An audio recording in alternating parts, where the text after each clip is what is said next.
Are you making a one-sheeter that you'd like to quickly share as a PDF? Working on a Google Doc that you'd like to share in a PDF format with a link?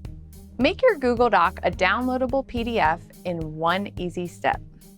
I'm Mae Martin, Google's productivity advisor, here to show you how to work your space in Google Workspace.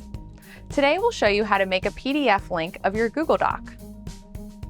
In your Google Doc file, select Share and make sure your sharing permission levels are accurate.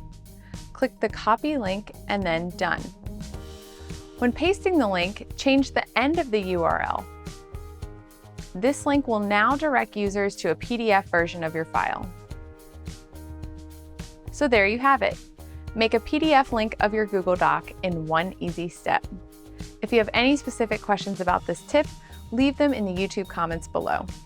Looking for more tips just like this? Follow Google Workspace on Twitter, Facebook, and LinkedIn.